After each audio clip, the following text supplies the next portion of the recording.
안녕하십니까? 인생의 복잡한 문제들을 말씀으로 단칼에 해결해주는 김종근 목사의 쾌도 남마입니다.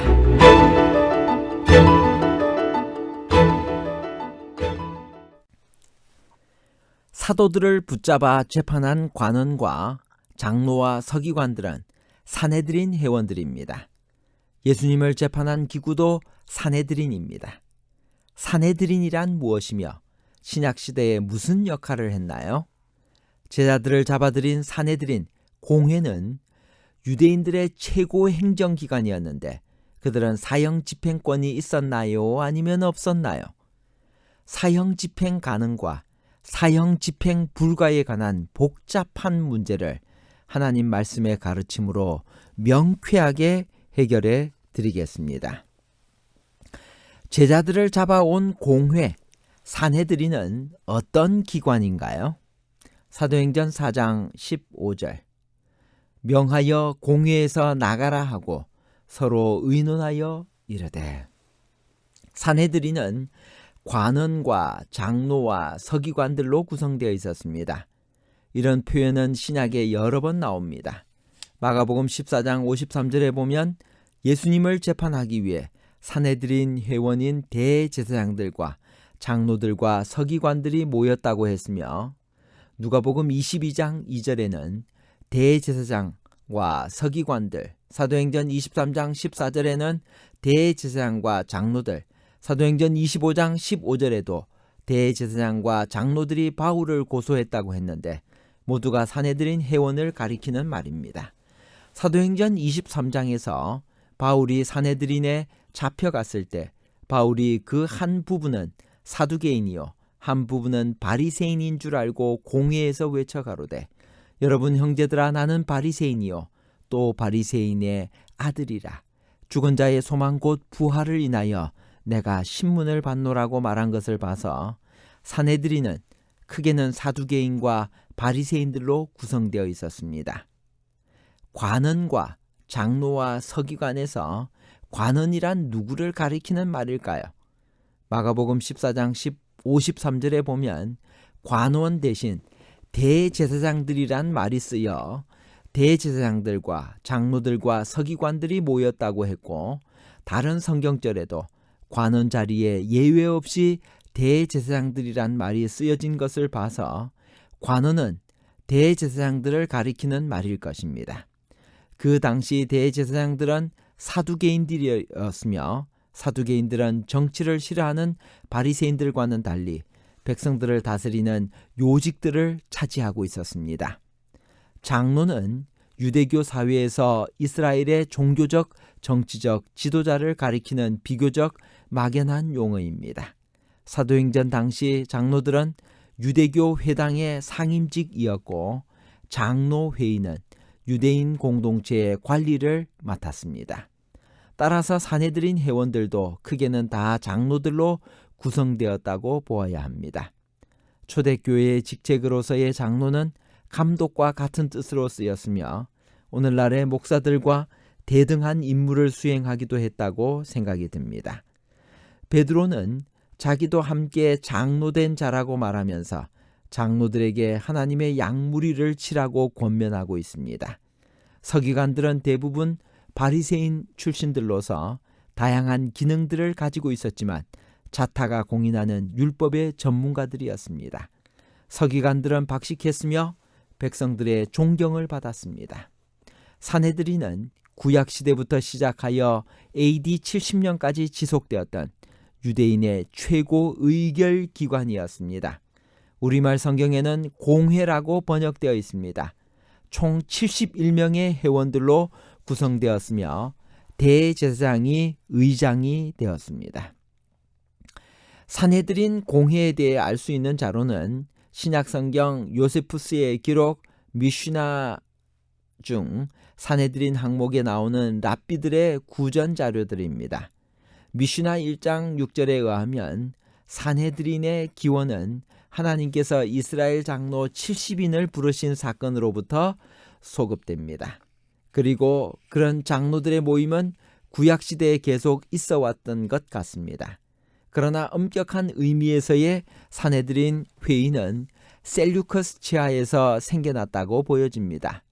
하스모니아 왕조 치하에서 사내들인의 권력은 다소 축소되었지만 기구는 그대로 존속되었습니다. 왜냐하면 사내들인의 회원인 귀족들의 지지가 왕들에게 필요했기 때문입니다. 처음에는 사두개인들이 주도했지만 살로메, 알렉산더 대왕 때에는 바리새인들이 주도권을 잡기도 했습니다. 로마의 통치하에서도 사내들인은 굴곡을 겪으면서도 존재해 왔으나 AD 70년 예루살렘이 함락되자 사내들인도 마침내 영구히 폐지되었습니다. 사내들인은 어떤 권한을 가지고 있었을까요? 사내들인은 이스라엘의 종교 문제에 대한 것들은 완전히 장악하고 있었고 백성들의 민사 문제를 처리하는 권한도 가지고 있었으며 때로는 총독의 재량에 따라 형사사건을 재판하기도 했습니다. 그러나 사내들인은 사형 집행권은 없었던 것 같습니다. 유대인 지도자들이 빌라도에게 말하기를 우리에게는 사람을 죽이는 권이 없나이다 라고 한 것이 그 증거입니다. 복음서에서 예수님을 십자가에 못 박기 위하여 유대인들이 빌라도를 끈질기게 압박하고 있는 것도 그런 이유 때문일 것입니다.